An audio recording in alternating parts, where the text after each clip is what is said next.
خداوند بخشنده مهربان، با عرض سلام خدمت شما شاگردان عزیز.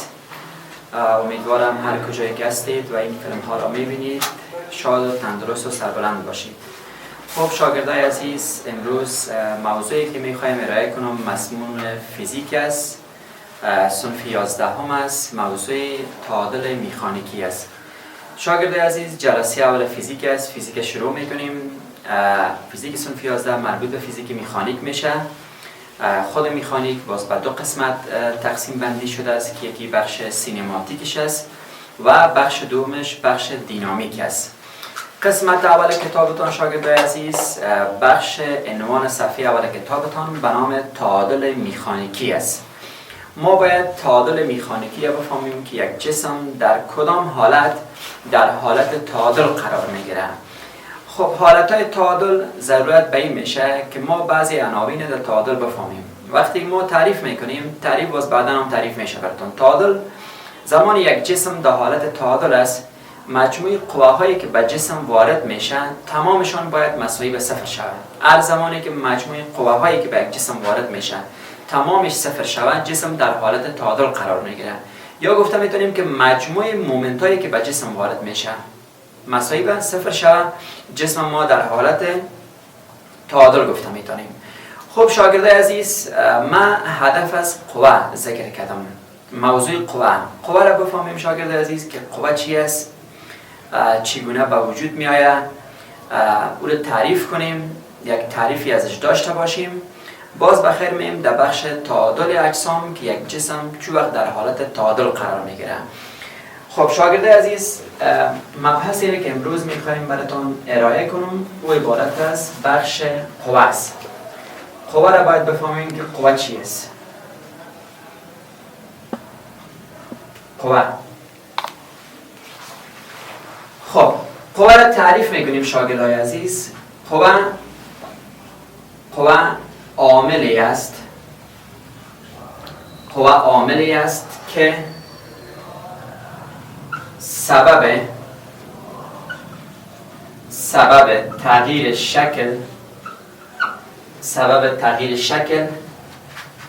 و یا تغییر حالت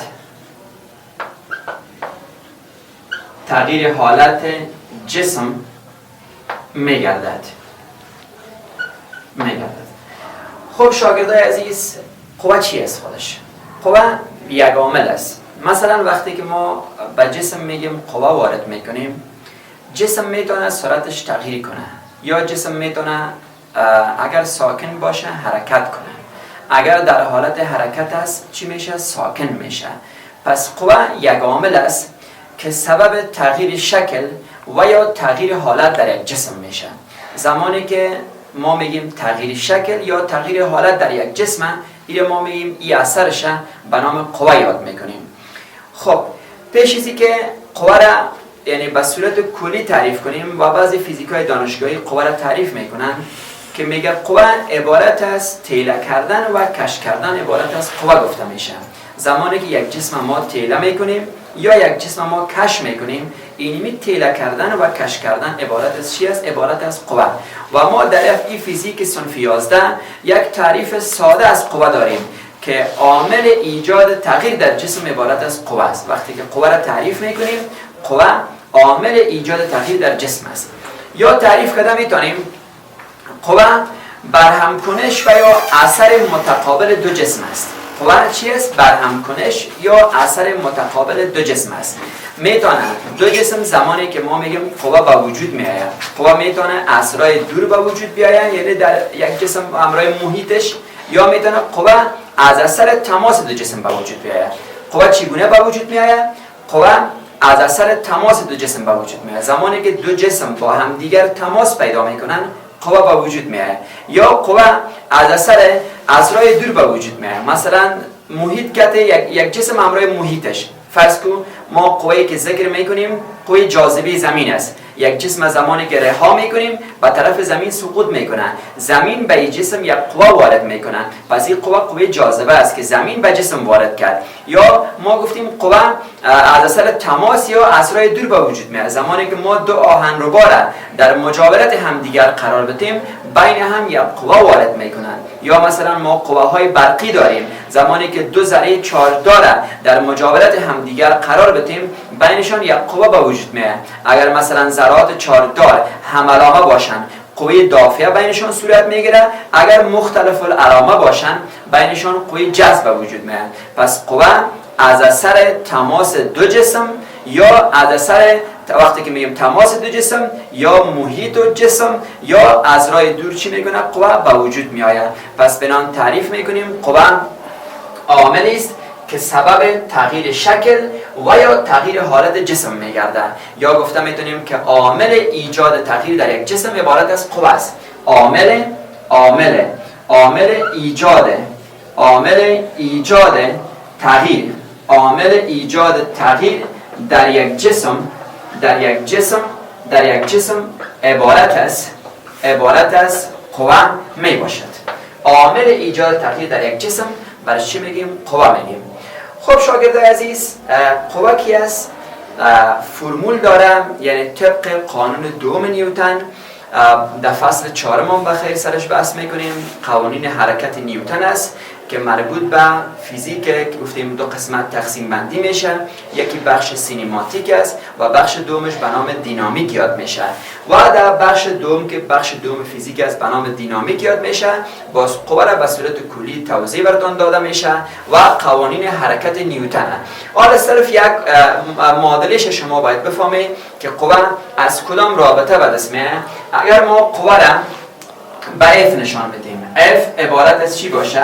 عبارت از قوه باشه. و شتاب به A نشان بدیم، A عبارت از چی است؟ شتاب جسم است. شتاب جسم به A نشان داده شود. و M هم عبارت از کتله جسم است که در این فصل بخیر شتاب جسم هم میخوانیم که شتاب چی است؟ شما در درس‌های گذشته در صنف 10 در صنف 7 شتاب خوانده که شتاب چی است یا تعجیل برش میگفتیم و کتله را خوانده. اما در میخانیک ما تمام این جزئیاتی که ذکر کردیم شتاب است، کتله است، تمامش از یا چی داریم؟ تعریف داریم که شتاب تعریف میکردیم. تغییرات سرعت بر تغییرات زمان عبارت از شتاب است. یا کتله مجموع ذراتی که یک جسم فیزیکی را تشکیل داده است او عبارت از کتله جسم است. کتله جسم مجموع ذراتی است که همون جسم فیزیکی را چی کرده است؟ تشکیل داده است. خب میم سر قوه چی مفهوم برای ما بیان میکنه؟ گفتیم F قوه، A شتاب جسم و M هم عبارت از چی است؟ کتله جسم است. زمانی که ما به یک جسم شاگرده عزیز قوه وارد میکنیم در جسم شتاب ایجاد میشه. وقتی که به یک جسم چی وارد کنیم؟ قوه وارد کنیم، در جسم چی ایجاد میشه؟ در جسم شتاب ایجاد میشه که با محصله قوه های وارده رابطه مستقیم داره و با کتله جسم رابطه معکوس داره. امی شتاب وقتی که ما به یک جسم چی وارد میکنیم؟ قوه وارد میکنیم. قوه وارد کردیم در جسم چی ایجاد میشه؟ به یک جسم قوه وارد کردیم. مثلا جسم ما کتله داره، قوه وارد کردیم در جسم شتاب ایجاد میشه. این شتاب رابطه مستقیم با مؤثره قوه ها داره و رابطه معکوس با کتله جسم داره. پس بنان وقتی که ما این طرفین وسطین کنیم در نتیجه گفته میتونیم مخرج از یک است، یک ضرب F شود F میشه مساوی میشه و M ضرب چی میشه؟ M ضرب A میشه. خب سریمیم شاگردای عزیز که قوه یک کمیت وکتوری است. یک کمیت چی است؟ وکتوری است. شما در صنف 10 خوانده که ما دو نوع کمیت ها در فیزیک داریم. یکی کمیت های وکتوری داریم و یکی کمیت های اسکالری داریم. کمیت وکتوری با کمیتی گفته میشه که بر علاوه مقدار جهتشان مد نظر است. هر وقتی که ما میگیم بر علاوه مقدار جهتشان مد نظر باشه این کمیت ما را به نام کمیت وکتوری یاد میکنیم. و اسکالری یا مقداری او کمیتی را میگه که تنها مقدار ضرورت باشه. مثلا ما میگیم قوه یک کمیت وکتوری است بر علاوه که مقدار داره جهت هم داره. مثلا بالا یک جسم قوه وارد میکنی، یک جسم تیله میکنی قوه وارد کردی، یا جسم چی میکنی؟ کش میکنی. بر علاوه که مقدار داره جهت هم داره که به کدام جهتی قوه را وارد کردی. و مثلا سرعت یک کمیت چی است؟ کمیت وکتوری است. سرعت جسم یک کمیت چی است؟ وکتوری است. بر علاوه مقدار چی داره؟ جهت هم داره. شتاب یک کمیت چی است؟ وکتوری است. بر علاوه که مقدار داره جهت هم داره که سرش بحث میکنیم باز. مثلا وزن جسم میخوانیم در می فصل میخوانیم. وزن جسم یک کمیت چی است؟ وکتوری است. مثلا جهت داره، جهتش به کدام طرف است؟ به طرف پایین است. مثلا تمام اجسام به طرف زمین جذب میشه، یعنی قوه‌ای که زمین به تمام اجسام وارد میکنه جهتش به کدام طرف است؟ به طرف مرکز زمین میباشه. پس وزن یک کمیت چی گفته میشه؟ وکتوری گفته میشه. حالا قوه شاگردای عزیز یک کمیت وکتوری است. پس بنان ما میگیم شتاب هم یک کمیت وکتوری است و قوه هم یک کمیت چی است؟ وکتوری است. زمانی که علامه وکتور سرش میدیم ما سر وکتور بحث میکنیم چی است. پس بنان طرفین واسطین کنیم، میگیم F مساوی میشه به M ضرب چیه؟ ضرب A میشه. خب شاگردای عزیز اینمی فرموله که نوشته کردم باز فصل 4 بخیر میخوانیم. میره به نام قانون دوم نیوتن یاد میکنن. به نام چی است؟ به نام قانون دوم نیوتن یاد میکنن. قانون دوم نیوتن. این فرمول باز به نام فرمول قوه یاد میشه. یعنی زمانی که کتله یک جسم داشته باشیم و شتاب هم داشته باشیم قوه را ما محاسبه کرده میتونیم. خب ما میم از لحاظ مقداری بحث میکنیم که از لحاظ مقداری چه مفهومی ما ارائه میکنن؟ F مساوی به A. F تنها یک قوه است یا محصله از قوه هاست. وقتی که ما میگیم قوه مساوی به کتله ضرب شتاب جسم میشه.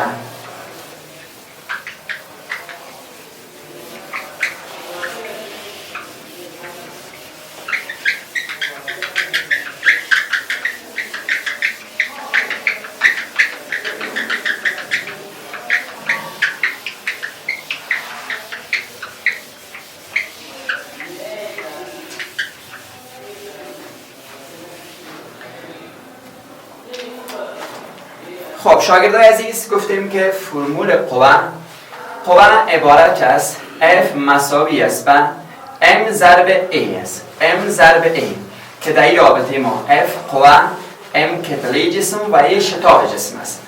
خب اصل رابطه به شکلی است که این مجموعی از قوه هاست. این مجموعه از قوه ها مساوی به کتله ضرب شتاب میشه. از لحاظ مقداری اگر بحث کنیم مجموعه از قوه ها سگمای F مساوی است به کتله ضرب شتاب جسم میشه. خب شاگردای عزیز چی معنا میده سگمای F؟ سگمای F یه معنا میده که قوه های محرک منفی قوه های مقاوم مساوی به کتله ضرب شتاب جسم میشه. یعنی نوشته کرده میتونیم که قوه های محرک منفی قوه های مقاوم مساوی به چی است؟ مساوی به کتله ضرب شتاب چی میشه؟ شتاب جسم میشه. یعنی زمانی که ما میگیم F مساوی به M ضرب A، F مجموعه از قوه هاست که میتونه مجموعه از قوه ها روی محور X باشه، روی محور Y باشه و روی محور Z باشه. یا خلاصه ای رو گفته میتونیم که قوه های محرک منفی قوه های مقاوم مساوی به کتله ضرب چیه؟ ضرب شتاب چی میشه؟ شتاب جسم میشه. پس بنان اینمی قانون به نام قانون دوم نیوتن یاد میکنن و در فصل 4 بخیر روش بحث میکنیم که قوانین حرکت نیوتن است. صرف شما در این بحث فقط مفهوم قوه را بشناسید شاگرد عزیز که قوه چی است؟ قوه چی است؟ عامل ایجاد تغییر در جسم است. یا گفته میتونیم که قوه عبارت است تیله کردن و یا کش کردن عبارت است چی است؟ عبارت است قوه می باشد. خب شاگرد عزیز تا همین قسمت درس کفایت میکنم. برای جلسه اول شما باید قوه را شناختی و موضوعاتی که مربوط به قوه است تعریفش را بفهمید، مفهومش را به صورت کلی درک کنید و در جلسه دومی بخیر میم سری که قوه را ما گفتیم به حیث وکتور است. قوه به حیث وکتور براتون تدریس میکنم. برای امروز کفایت میکنه. کار خانگیتان شاگردای عزیز است که شما قوه را به صورت کلی درک داشته باشید که قوه چی است، تعریفش رو بفهمید، مفهومش رو بفهمید. بعد روز بعدی بخیر باز قوه را به حیث وکتور میخوانیم. موفق و کامگار باشید. خداوند نگهدارتان.